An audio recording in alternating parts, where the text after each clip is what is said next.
첫 번째, 살인에 대한 죄. 가장 기본적인 죄책으로서 250조 1항 보통살인죄, 250조 2항 존속살해죄에 대한 문제를 설명드려 보겠습니다. 자, 1항을 보시면 누구를 죽여야 된다? 사람을 살해하게 되면 살인죄라는 범죄가 성립하게 될 것이고, 일반적인 사람이 아니라 직계 존속에 해당되는 사람을 살해하게 되면 존속살해죄에 대한 문제가 성립하게 될 것이다. 결국에는 살인죄 같은 경우에는 신분범적 성격을 가지고 있는 범죄가 아니라 일반범적 성격을 가지고 있는 범죄 형태이기 때문에 신분에 대한 문제, 주체성에 대한 문제는 따로 검토하지 않습니다. 그러면 중점이 되는 부분은 바로 뭐다? 객체에 대한 문제다. 그러면 우리가 주체에 대한 문제, 객체에 대한 문제, 행위에 대한 문제, 기타 등등에 대한 문제들을 공부할 거고, 거기에 대한 용어를 공부할 건데, 강론에서 중점적으로 여러분들이 포인트를 잡아야 될 부분은 결국 해석론에 대한 문제예요. 사람이라고 했을 때 사람은 언제부터인데? 사람이 뭔데? 폭행이라고 했을 때 폭행이 뭔데? 폭행에 대한 정의, 의라든지 그 정도에 대한 문제들을 우리는 공부하게 될 겁니다. 사람마다 폭행이라고 했을 때 폭행에 대한 해석론이 달라질 수 있겠죠. 그런데 우리는 수험생이기 때문에 설사 견해의 대립이 있는 부분이라 할지라도 판례의 입장에 따라서만 정리를 하면 족하다. 판례의 법리대로만 이해를 하시고 정리를 하시고 판단하시면 됩니다. 그러면 사람이라고 했을 때 사람을 언제부터 인정할 것인데, 사람마다 생각이 다를 수 있겠죠. 견해 대립이 생길 수가 있다. 뱃속에 들어있는 태아도 사람이라고 보자. 아니다. 분만 진통이 개시가 되면 그때부터 사람이라고 보자. 아니다. 모체 속에 있던 태아가 임상으로부터 일부 정도 나오게 되었을 때, 일부 노출이 되었을 때 사람이라고 보자. 아니다. 전부 노출되었을 때 사람이라고 보자. 견해 대립이 생길 수가 있겠지만 대법원 판례의 입장은 분만 진통설의 입장을 취하고 있기 때문에 뱃속에 들어있는 태아가 분만 진통 상태를 야기시켰으면 그때부터 사람이라고 해석을 합니다. 이게 판례의 법리다.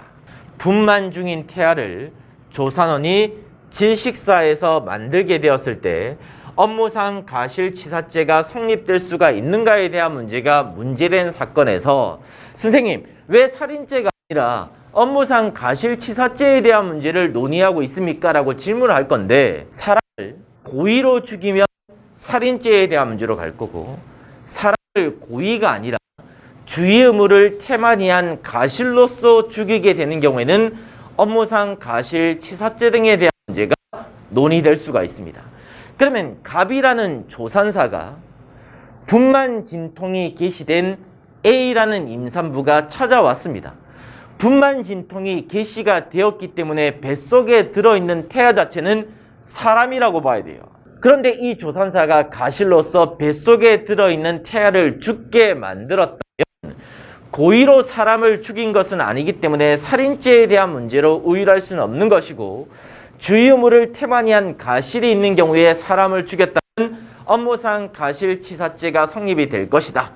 그러면 리딩 케이스 판례 하나를 더 들고 와서 이 판례의 법리와 연결시켜서 하나 설명을 드려보겠습니다. A라는 임산부는, 피해자는 분만 진통이 개시된 사람이 아닙니다. 제왕절개 수술을 통해서만 출산을 한 경험을 2회 이상 가지고 있는 자였습니다. A가 갑이라는 피고인 조산사를 찾아왔습니다. 갑이라는 조산사는 제왕절개 수술을 통해서만 출산할 수 있는 사람인데 자연분만을 할 수 있습니다라고 이야기를 함으로써 뱃속에 들어있는 태아를 그대로 방치를 시켰습니다. 뱃속에 들어있는 태아가 무려 5.2kg 이상 커가지고 거대하게 자라버렸습니다. 결국에는 뱃속에 들어있는 태아가 사망을 하게 되었을 때 갑이라는 피고인한테 업무상 과실치사죄를 인정할 수 있는가에 대한 문제인데, 자, 포인트는 어디다? A라는 임산부는 분만 진통이 개시된 바 없다고 했습니다. 그러면 뱃속에 들어있는 태아는 사람이 아니다. 가실로서 죽이는 경우라 할지라도 피고한테는 업무상 가실죄가 성립될 수가 있는 사안이다, 없는 사안이다. 이러한 경우에는 성립될 수가 없는 사안이에요. 설사 제왕절개 수술을 통해서 출산을 해야 되는 자라도 제왕절개를 통해서 출산할 수 있는 시점 자체가 사람이 아니라 분만 진통을 할 수 있는 그 시점 자체를 사람이라고 보아야 될 것이다.